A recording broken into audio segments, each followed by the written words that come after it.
রাতে আমি আর আমার মেয়ে সুমনা ঘুমিয়েছিলাম। হঠাৎ করেই পিছন থেকে কি যেন একটা শব্দ আসলো। আমি বুঝলাম মনে হয় সুমনা বিছানাতে একটু এদিক সেদিক হচ্ছে।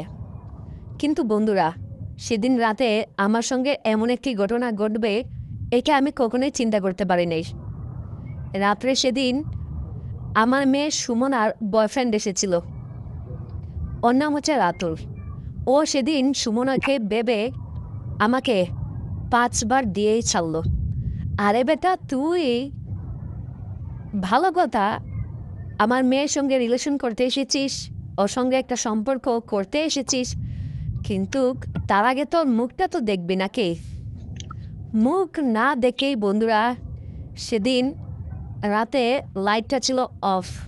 কারণ আমার মেয়েকে আগেই কল করে বলা হয়েছিল তুমি লাইটটা অফ করে রাখবে আর ঘুমিয়ে থাকবে, আমি গভীর রাতে তোমার ঘরে আসব। কিন্তু বন্ধুরা, সেদিন আমার সঙ্গে এই ঘটনাটা দুর্ঘটনা বলবো নাকি এটা একটা অ্যাক্সিডেন্ট বলবো, এমন ঘটনা এর আগে আমার সঙ্গে জীবনেও ঘটে নাই। সত্যি কথা বলতে শুধুমাত্র আমার সঙ্গে না, আপনাদের কারোর সঙ্গে এমন কোনো ঘটনা ঘটেছে কি না চাইলে আমাকে বলতে পারেন। তো যাই হোক বন্ধুরা, এই মজার ইন্টারেস্টিং দারুণ গল্পটা আপনাদের সঙ্গে শেয়ার করতে যাচ্ছি। অবশ্যই গল্পটা শুরু থেকে শেষ পর্যন্ত দেখবেন।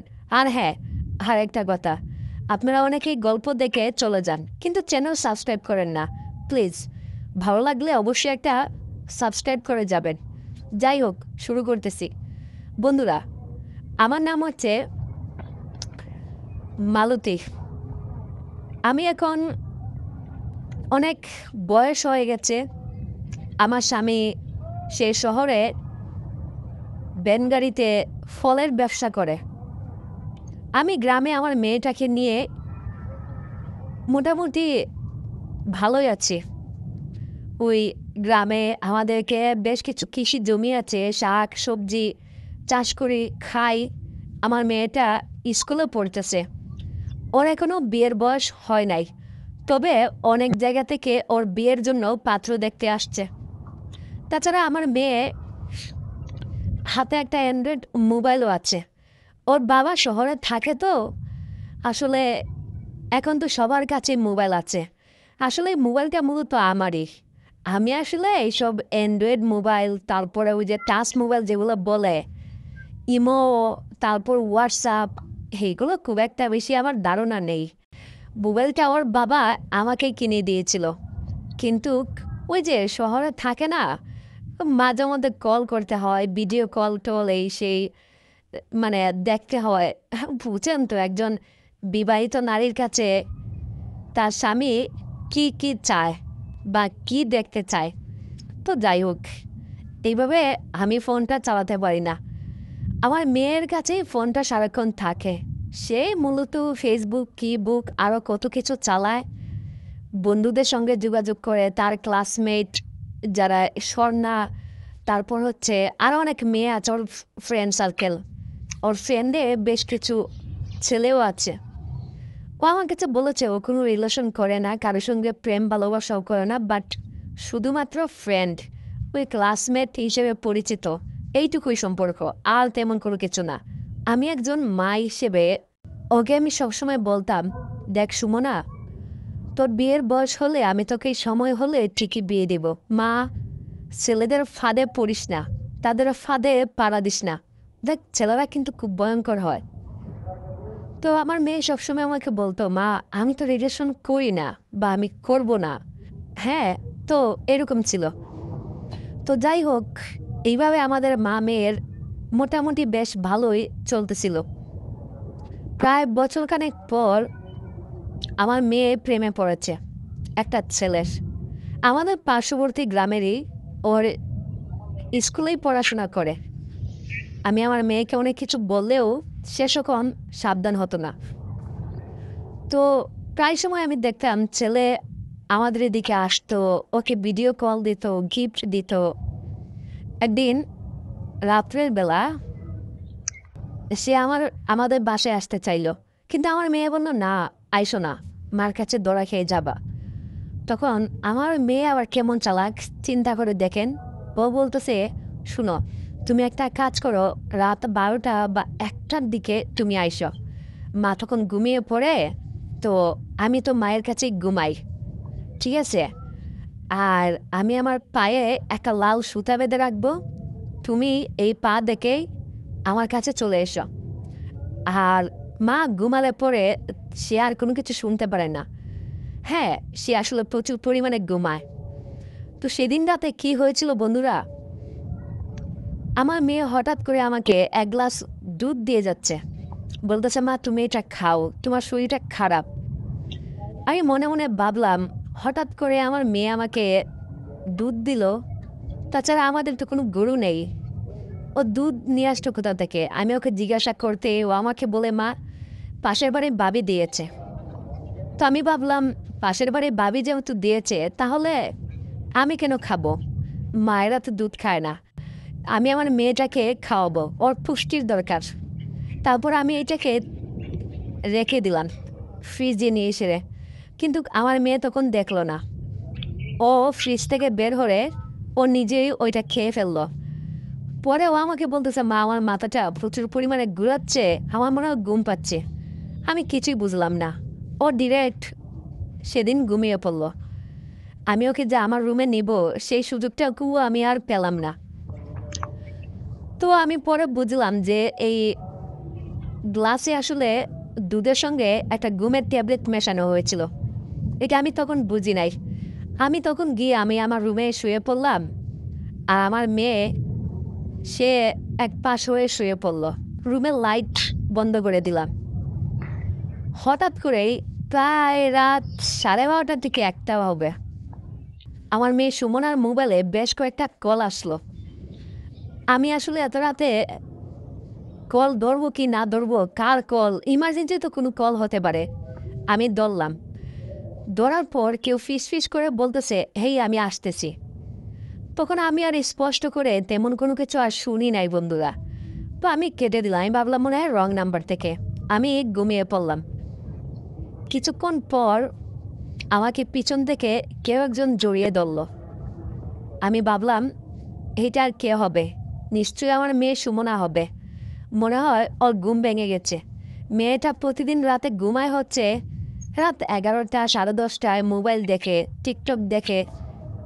আর আজকে তো আর্লি ঘুমিয়ে পড়েছে, প্রায় 7টা 6টার দিকে ঘুমিয়ে পড়েছে।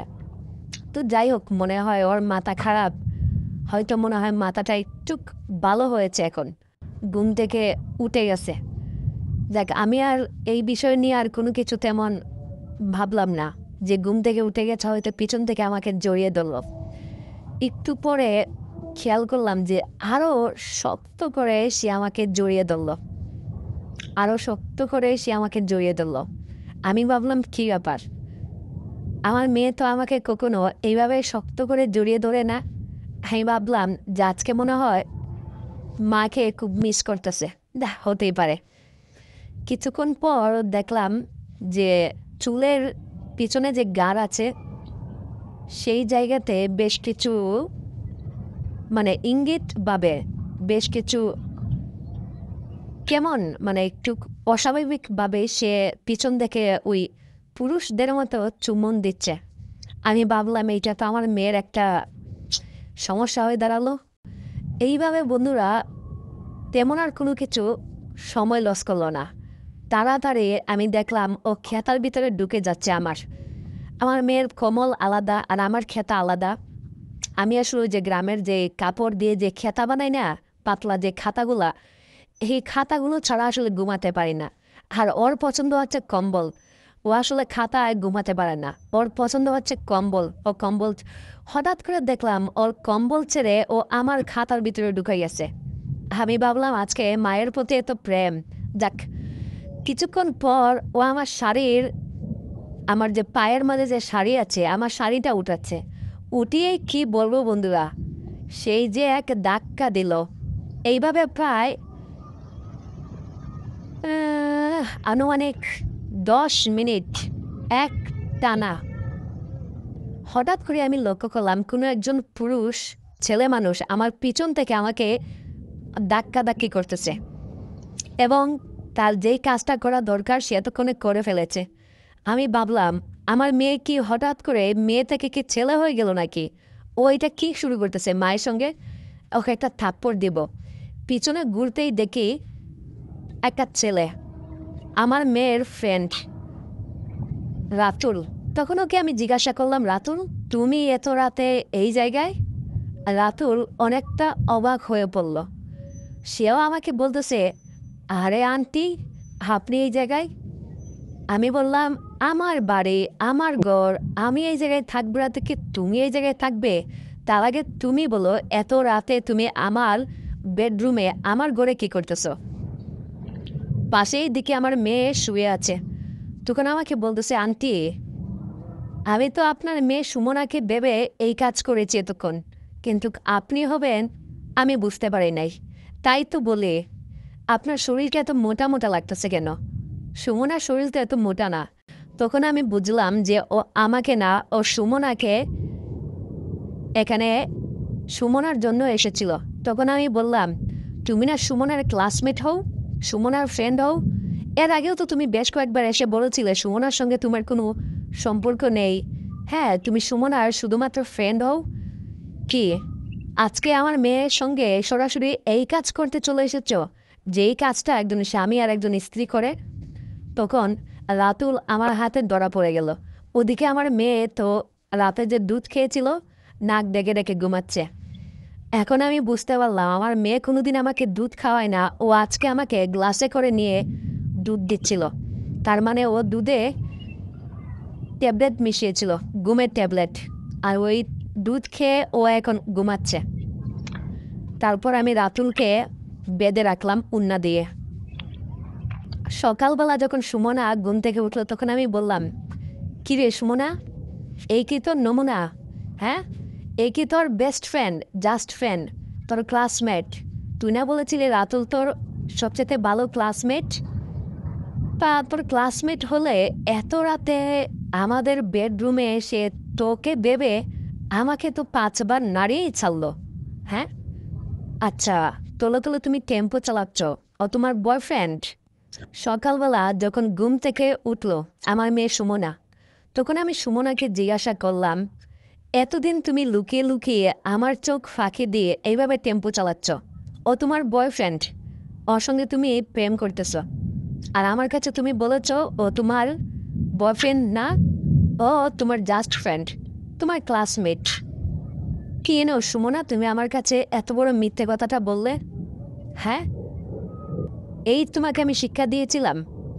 সুমনা তখন আমার কাছে বলতেছিল, মা তুমি আমাকে রিলেশন করতে মানা করেছিলে। এখন আমি আসলে রাতুলের প্রেমে না পড়ে থাকতে পারিনি, এই জন্য মা তোমাকে আমি মিথ্যা কথা বলেছি। তাছাড়া আমি নিজেই গতকাল রাতে রাতুলকে আসতে বলেছিলাম, সেই জন্যই রাতুল এসেছে। মা তুমি আমাকে ক্ষমা করে দাও, যা শাস্তি দাও আর তুমি আমাকে দাও, রাতুলকে কোনো কিছু বইল না। আমার মেয়ে দেখতেছি তখন রাতুলের জন্য একেবারে উঠে পড়ে লেগেছে। তখন আমি রাতুলকে বললাম, রাতুল ওর বয়স না হয় কম, ও না হয় বুঝো না, তুমি তো বুঝো, এই এত রাতে তুমি চলে এসেছো। আচ্ছা তুমি এসেছো, একটাবার তো তুমি ভালো করে দেখবে তো তুমি সুমনার কাছেই তুমি গেছো নাকি সুমনার মায়ের কাছে গেছো? তুমি কালকে রাতে তুমি এটা কি করলে আমাকে? তুমি জানো তুমি যেভাবে ধাক্কা দিয়েছো আমাকে, এইভাবে আমার স্বামীও আমাকে কোনোদিন এইভাবে ধাক্কা দেয় নাই। হ্যাঁ, এই তুমি কি মানুষ নাকি? সেদিন রাতুল আমার কাছে ক্ষমা চেয়েছিল, আমি ওকে ছোট মানুষ ভেবে ক্ষমা করে দিয়েছিলাম। তাছাড়া বন্ধুরা, রাতুল তো একেবারে পুরো আমাকে নাড়িয়ে দিয়েছিল সেদিন।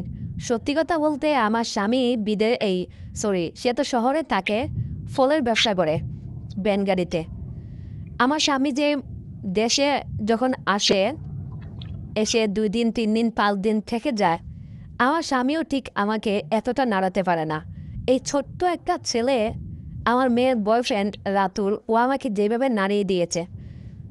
আমার শরীর স্বাস্থ্য বেশ ভালোই মোটা, আমার মেয়ে একটু চিকন। আচ্ছা, এখন আমার একটা বিষয় ডাউট হচ্ছে, আমার মেয়ে তো একটু চিকন, তাছাড়া আমার একটু বয়স বেশি, মোটা। আমি ওকে জিজ্ঞাসা করলাম, তুমি কি এটাও বুঝো নাই যে আমি তো এই সুমনা চিকন না মোটা, হ্যাঁ, তুমি এসেই দাবাদাব শুরু করে দিলে। রাতুল আমার কাছে ক্ষমা চেয়ে সেদিন চলে গেল। তারপর আমি মনে মনে ভাবতে লাগলাম, এইটুকু একটা ছেলে আমাকে যে একেবারে পুরো নাড়িয়ে দিয়েছে, ও আমার মেয়েটার সঙ্গে কি করবে তাহলে? হ্যাঁ, আমার মেয়েটাকে যদি একবার বাগে পায়, অথবা আমার মেয়েটাকে একদম পুরো কাঁদেই ছাড়বে। হুম। আর তাছাড়া আমার মেয়ের তো এখনো বয়স হয় নাই, একেবারে পুরো ফাটিয়েই ছাড়বে। আমি সেদিন সারাক্ষণ আমার এইটাই মাথায় ছিল। ও যাওয়ার পর আমার মেয়ে আমার কাছে ক্ষমা চাচ্ছে, বলে মা, ভুলটা আমি করে ফেলেছি। হ্যাঁ, তাছাড়া মা কি করব বলো? এইভাবে বেশ কিছুদিন চলে গেল। আসলে বন্ধুরা, আমরা গার্জিয়ান যতই মেয়েদেরকে চোখে চোখে রাখি, হয় না। আমার মেয়ে আসলে ওর সঙ্গে দুদিন নাকি শারীরিক সম্পর্ক গড়েছে। আর আমার মেয়ে একদিন দুদিন না, অনেক দিন ওর সঙ্গে শারীরিক সম্পর্ক করেছে। আমার মেয়ের পেটে ওর বাচ্চা। এই কথাটা শোনার পর আমি যে কি বলবো, রীতিমতো অনেকটা হতবাক হয়ে গেলাম। এইটুকু একটা ছেলে আমার মেয়ের পেটে বাচ্চা দিয়ে ফেলেছে। হ্যাঁ, মানে কিছু বলার মতো আমার আর ভাষা নেই। তখনই বুঝলাম যে ও কত বড় খেলোয়াড়, ও কত বড় কারিগর। হ্যাঁ, ও আসলে সাধারণ কোনো মানুষ না। এইটুকু একটা ছেলে আমার মেয়ের সঙ্গে 3 দিন ওর বন্ধুর বাসায় গিয়ে সময় কাটিয়েছে, তাতেই আমার মেয়ের এই অবস্থা। তখন আমি আমার মেয়েকে কি বলবো? নিজের মেয়ে, মারতেও পারি না, কিছু বলতেও পারি না। তখন আমি আমার মেয়েকে একদিন বললাম, ঠিক আছে, তুমি ওর মা বাবাকে আমাদের বাসায় আসতে বলো, ওর সঙ্গে তোমার বিয়ে দিব। তখন ওর মা বাবা আসলো। আসার পরে আমরা বিয়ের কথাবার্তা সব কিছু ঠিক করলাম। এই সুযোগে আমাকে রাতুল এসে আমাকে একদিন বলতেছে, আন্টি, আমি আপনার সঙ্গে একটু দেখা করতে চাই, পার্সোনাল কিছু কথা আছে আপনার সঙ্গে। আমি বললাম, হ্যাঁ, আসো আসো। তখন আমি রাতুলকে বললাম, তা কি বলো? তখন রাতুল আমাকে বলতেছে, আন্টি, আমি এই বিয়ে করতে পারবো না। আমি বললাম, এই বিয়ে তুমি করতে পারবে না মানে? বিয়েটা কি তোমার কাছে কোনো ছেলে গেলা মনে হচ্ছে? আমার মেয়েকে ঠিকই তো তোমার বন্ধু লিটনের বাসায় নিয়ে, হ্যাঁ, ওকে তো একদম খেয়ে ছেড়ে দিছ। ওর পেটে এখন তোমার বাচ্চা। শুনো, তোমাকে এই বিয়েটা করতেই হবে, না হলে আমি আইনের আশ্রয় নিব।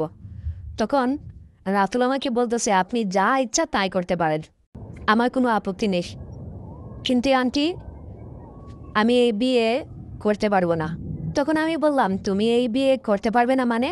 কেন? তুমি কি অন্য কাউকে আমার মেয়েকে ছেড়ে এখন তুমি অন্য কাউকে ভালোবাসো, তাই না?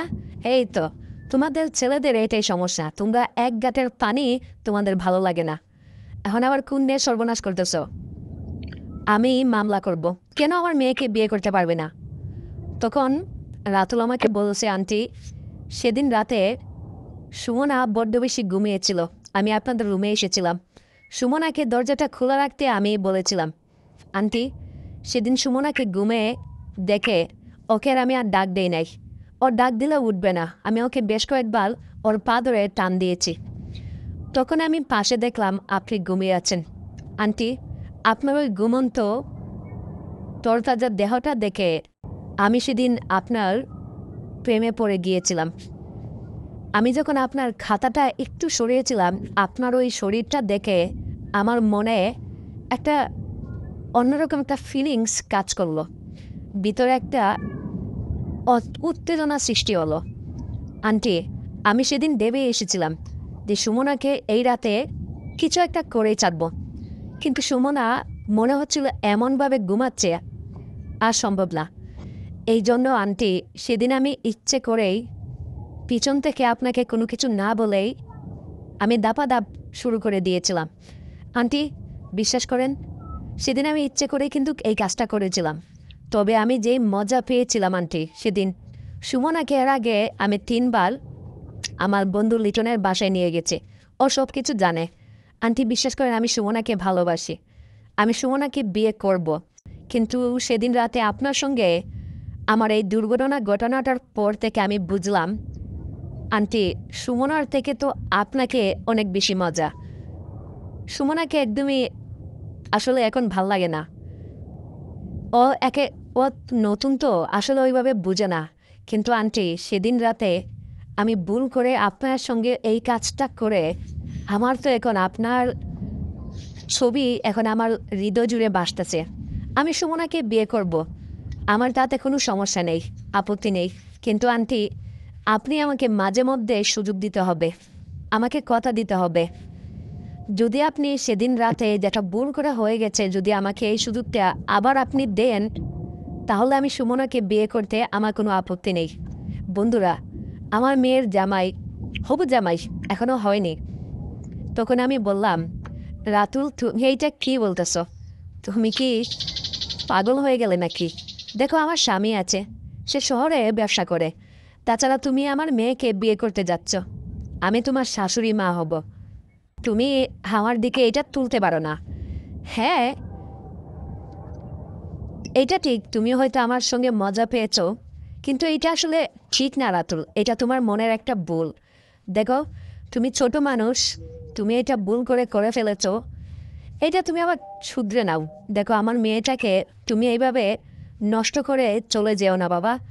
ওর পেটে তোমার বাচ্চা, তোমার বাচ্চার জন্য কি তোমার একটু মায়া হয় না? কিন্তু বন্ধুরা, সেদিন রাতুল আমার কোনো কথাই শুনলো না। সে আমার সঙ্গে এক রাত কাটাতে চাইলো। এখন আমি যে কী করব? আমার মেয়ের পেটে বাচ্চা, ও যদি বিয়ে না করে আমি আমার এই মেয়েটাকে এখন কার কাছে বিয়ে দিব? আমি কোনো কিছুই বুঝলাম না। তারপর বন্ধুরা সেদিন আমি রাতুলের সঙ্গে এক রাত থাকার সিদ্ধান্ত নিলাম। আমি রাতুলকে বললাম, ঠিক আছে আমি তোমার কথায় রাজি হচ্ছি, কিন্তু তুমি এই ঘটনা আজকে তোমার আর আমার মধ্যে যা হবে এই বিষয়টা তুমি কারোর সঙ্গে কখনো শেয়ার করতে পারবে না। আমাকে তুমি কথা দাও। সেদিন রাতুল আমাকে কথা দিয়েছিল যে আজকের রাতে আমাদের ভিতরে যা হবে শুধুমাত্র একান্তই রাতুল আর আমার ভেতরে এটা সীমাবদ্ধ থাকবে। বন্ধুরা, সেদিন রাতে যখন সুমনা ঘুমিয়ে পড়েছিল, রাত প্রায় 12টা 10 মিনিটের দিকে রাতুল আমাদের রুমে এসেছিল। রাতুলকে নিয়ে আমি আমার রুমে আলাদাভাবে গেলাম। রাত 12টা 10 মিনিট থেকে শুরু করে সকাল 5টা 50 মিনিট পর্যন্ত রাতুল আমার রুমে ছিল, দরজা বন্ধ ছিল। সেদিন রাতে রাতুল আর আমার ভিতরে এক অন্যরকম এক সম্পর্ক তৈরি হয়েছিল। বন্ধ রুমে শুধু ও আর আমি, ওর নিজের ইচ্ছে মতো, ওর চাহিদা মতো সেদিন আমাকে তৃপ্তি করে ও আমাকে খেয়েছিল। সেদিন ও খুব আনন্দ পেয়েছিল। রাতুল সেদিন খুব মজা পেয়েছিল, আমাকে বলেছিল, আন্টি আপনাকে এত মজা এত আনন্দ, না জানি আমার হবু শ্বশুর সে আপনাকে দিয়ে কত মজা পাচ্ছে। আপনাকে যদি এইভাবে প্রতিদিন আমি পাইতাম তাহলে আমার মনের স্বাদ মিটত। এই কথা বলার পর আমি রাতুলকে বললাম, রাতুল তুমি আজকের রাতটা চেয়েছিলে, আমি কিন্তু আজকের রাতটা তোমাকে দিয়েছি। এখন তুমি তোমার আশা করি কথাটা লাগবে, আমার মেয়েকে তুমি বিয়ে করবে। এক রাত কাটানোর বিনিময়ে বন্ধুরা তারপর রাতুল আমার মেয়েকে বিয়ে করতে রাজি হলো। তারপর এইভাবেই চলতেছিল আমাদের জীবন। তো আসলে বন্ধুরা, আমরা আমাদের জীবনে অনেক সময় অনেক ভুল করে ফেলি। তো যারা মেয়ের মা আমি তাদেরকে একটু একটু একটু করে তুলবো, আপনার মেয়েটাকে একটু সামলান, ওকে একটু চোখে চোখে রাখুন, না হয় ওর জন্য আপনার জীবনে নেমে আসবে এক অন্যরকম বিপদ। যাই হোক বন্ধুরা, আজকের এই স্টোরিটা তোমাদের কেমন লাগলো অবশ্যই কমেন্ট করে জানাতে পারো। তো বন্ধুরা, দেখা হচ্ছে তোমাদের সঙ্গে আবারও নতুন কোনো ভিডিওতে। ভালো থাকবে।